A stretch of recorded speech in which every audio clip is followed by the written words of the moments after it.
Phillies hosting the D-backs, and the D-backs are plus 130 on the money line. The Phillies are minus 160. The over-under is 9.5 runs. The D-backs getting a run and a half on the run line are minus 150, meaning if you bet them that way and they win this game outright, you win. They lose by 1, you'd win. The Phillies laying a run and a half on the run line are plus 125, meaning if you bet them that way, they have to win this game by 2. Neither one of these pitchers have pitched against the opposing team last year.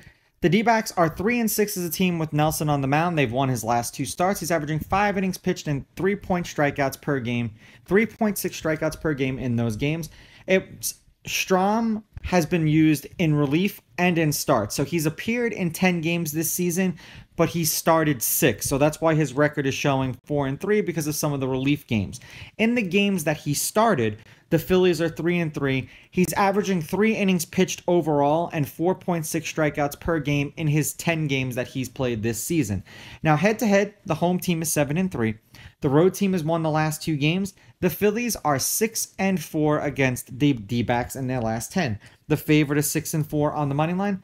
The favorite or the underdog getting or laying runs is 5-5 in their last 10 meetings. There's only been one one-run game in their last 10 meetings. The over is 7-2-1, and the over 9.5 runs is 7-3. And when you look at Nelson, I don't want to say he's necessarily a home run machine because he's kind of calmed it down a little bit, but 7 home runs in 9 games is a tad bit alarming, especially if you're going to be betting the D-backs. Now, the last game they played against each other, which was yesterday, the D-backs won 6-3. The game before that, the Phillies won 18-2.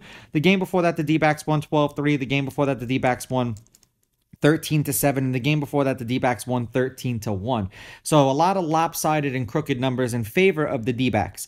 Now, the D-backs are 3-1 in their last 4, and they're 8-2 in their last 10. 16 runs, 7 runs, 11 runs, 9 runs. 3 runs and a loss, 4 runs and a win, 8 runs and a win. Those were against the Pirates. And then 6 runs and a win against the Phillies. The Phillies are 2-2 in their last 4 and 4-6 in their last 10. 11 runs, 15 runs, and 3 runs, and 9 runs.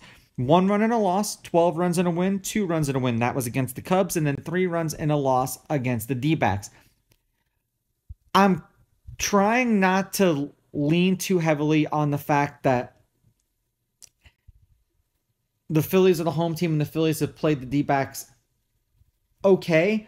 The Phillies are struggling right now and the D-backs are hot. So I'm going to take the D-backs with the money line. I'm going to take the D-backs getting the runs, and I'm going to go over.